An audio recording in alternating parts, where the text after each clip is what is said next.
Alright, what's going on? Today we're going to do the disassembly of the Canik TP9SFX. We're going to do a full disassembly video. Like I said, I was going to do in my review. So let's go ahead and jump right into it. Make sure she's empty here.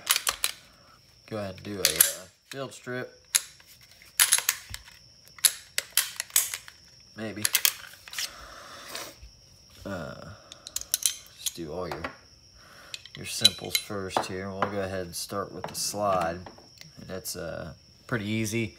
So basically what you want to start to do is, if you notice with these, it doesn't have the little plunger in here like almost every other striker does to push down. And so what you actually do is, if you look right here at this slot, you just want to push that in and then slide this down, and then you can pull your striker out from there. So it's actually really simple. From there, you can, if you want to take your sights and the plate off, just use the Allen wrench that came with me. I don't have the box out here to do it, but it's pretty self-explanatory. Now, from here, what you want to go ahead and do to get, I guess the extractor is the last thing you want to take out.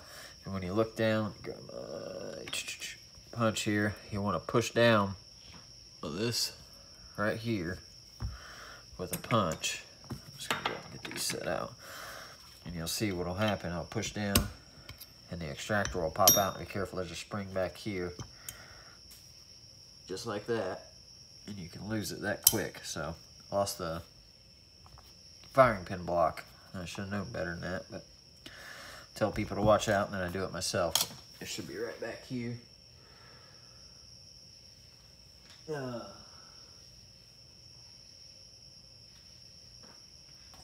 go ahead and get it. I see it over there, but we'll go ahead and, when we do the disassembly video, or assembly video, we'll get it and put her back in. So now you can take out this plunger here. Just gonna kind of knock it out, or you can take a small pair and kind of give it a grab, or if you can't get in there, just take a little.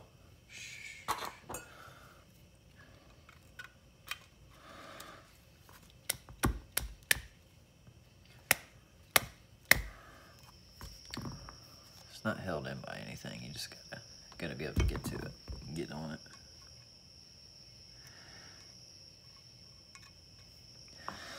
If that don't work, just kind of. This one's not turning out well.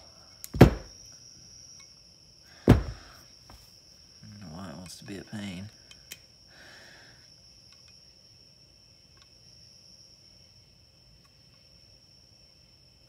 There we go. Just pull it right out. So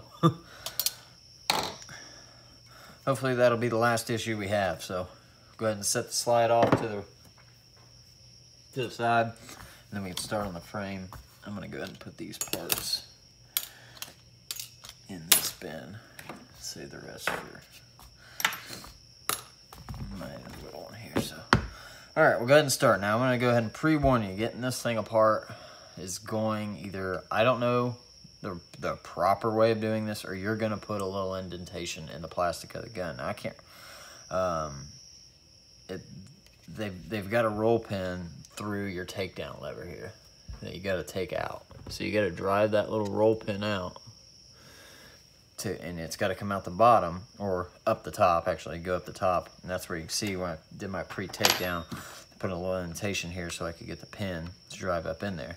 So it's kind of a, I don't really like that unless there's something I'm missing to way to take this out. You got to drive that roll pin out, because the roll pin goes through this pin here, which this side is all one piece. So this side pulls out, it's got a pin, this slides over, and then that roll pin goes down in between. So yeah, you're gonna have to knock that out somehow, and that's the only way I could see to do it, was to flip it upside down like this, take a hammer and whack it.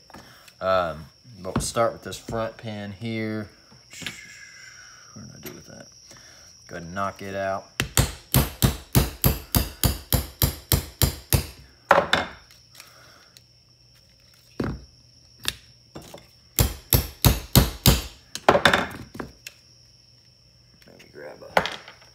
Well, it helps since that punch isn't long enough really to go all the way through.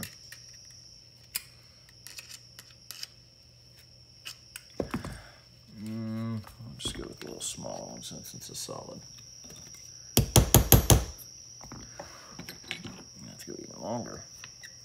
So make sure you have a long enough punch or you're not going to be driving that one out. And then you can go ahead and do your middle pin here. Now this pin right here holds the slide lock, trigger, and the locking block all in place. And getting that all back in there is fun, but I have a really simple way of doing it. If you see my M&P video, you'll know what I'm going for. It's actually 2 times you'll be using a slave pin on this model. And I'll tell you about slave pins, if you're going to be taking guns apart, what I actually use for them, and what was a cheap way to get them. So let's go ahead, get the right size punch here and knock this out.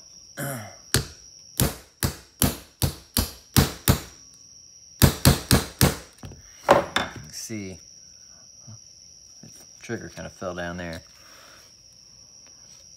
Go ahead and drop the punch size just a tad bit to wiggle. And we can go. Pulling this one out is not easy, so try to make sure you either get one good swift hit or you gotta line everything back up and go at it again.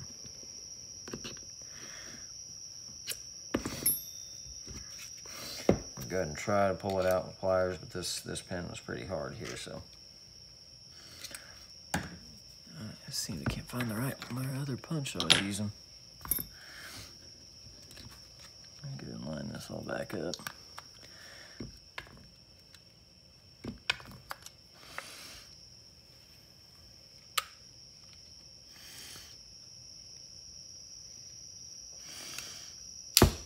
Or just take the slide lock out to make it easier. Just look down through there and see if we can see the roll pin, or the pin here. There, through. We need a longer one. Now we can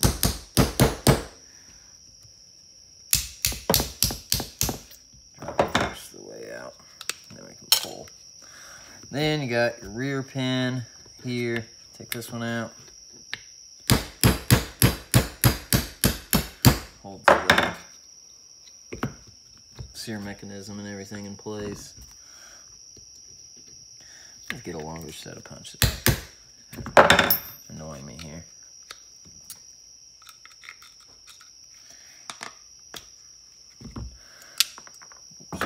Alright, so now you can go ahead and pull out the locking block. Kind of give it a little pry up. Oh, no, you can't. Sorry. This is where you got to go ahead and do the stupid pin.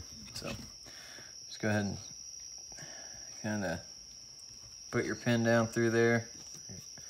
Just kind of give it a light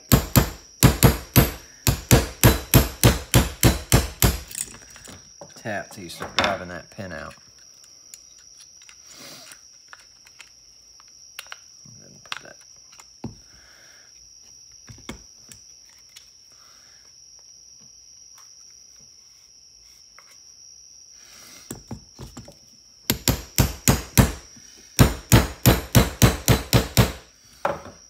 There we go. Now we're going to get to pull the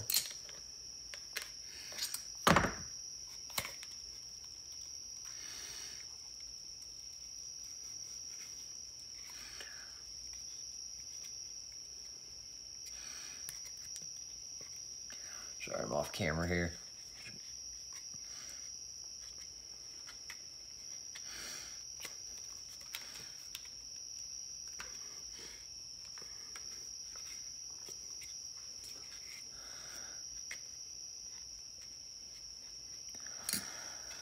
Let's see.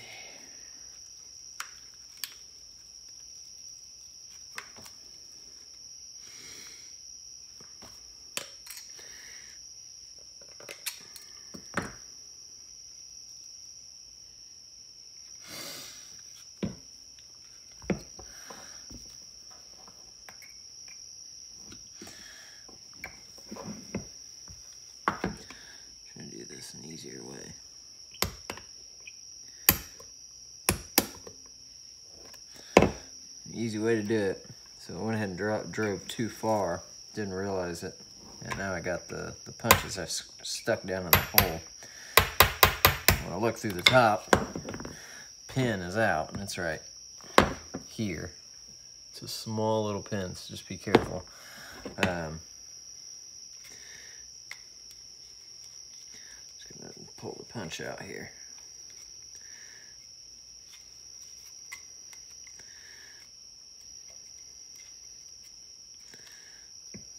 Okay, so if you plan on owning the gun for a while and you don't plan on selling it, then you'll be okay with a little indention right here. But I mean, if anybody knows else how to do that without damaging, because driving down this way, you're still gonna knock it through, unless the only way I could see of doing it is if you knock it through enough, put something in there to keep the from coming down, and maybe it comes down just enough to allow you to pull the pin back through, but either way you're gonna have to drive it back from this way. So that's why I go from the top. I'm okay with that little indention. So now you can pull this side off, push down on your takedown lever, pull that out, lift up, and hopefully the rest of this goes smooth. Kind of looking stupid right now. So since this pin's so small, I'm gonna put it back through the top, and then we don't lose it. Okay, so now you can do the locking block. Pull it up.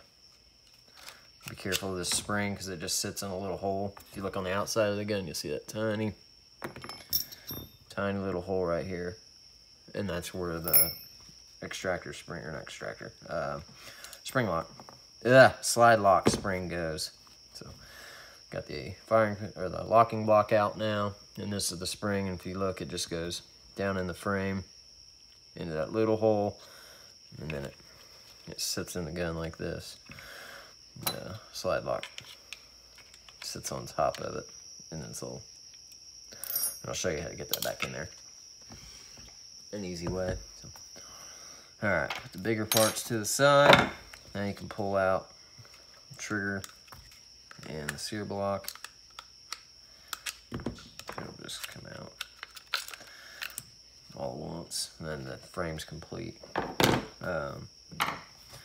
Now the trigger comes out, it just hooks onto that spring, and I go with the loop, the bottom of the loop facing up and over, so it'll come up over like this. Yeah, there. The trigger, you can pop the 2 pins out and take the trigger out if you want to. The spring just hooks over itself. Just kind of work it out there. If not, just keep working on the gun and it'll eventually fall out. You can take it out if you want.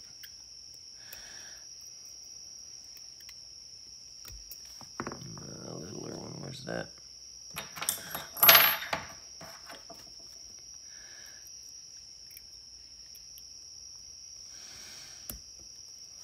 Take your spring. Okay, so then you have the sear itself, and what's gonna activate right here, and it's got a tiny roll pin with a head, so it only goes one way, and we can take that out. Just be careful, the spring can fly out the back here. So go ahead and get your punch, push that spring out, just keep everything tight, pull. See, it's got a little head on it there. Now you can take that out. Now getting that one back in is one of the hardest parts of doing the build, or the strip down. And then you have your final piece with this big old pin down here. This one can be kind of a pain to get out too, so just make sure you know which way the spring goes. Keep your fingers over it, pull that out. And then the spring will kind of want to stay down in there.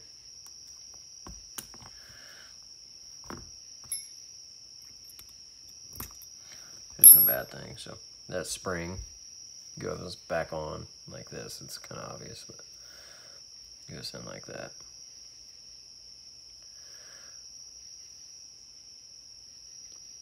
Oh my. And then so when you put it back in, you got to kind of hold it and push it down in there while you push that pin through. And then you can do the other one afterwards. So yeah, that's disassembling the Canik TP9SFX. I'm going to stop the video. I'll put a link for the assembly video at the end. That's where it gets fun.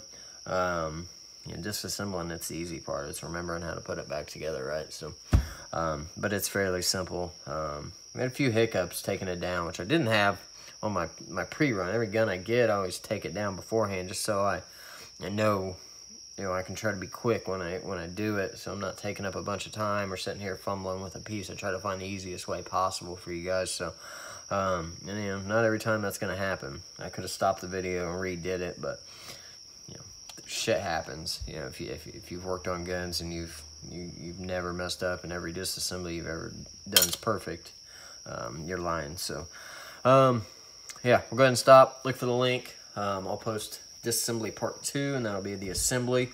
We'll go ahead and start that now. So we'll see you guys. Thanks for watching.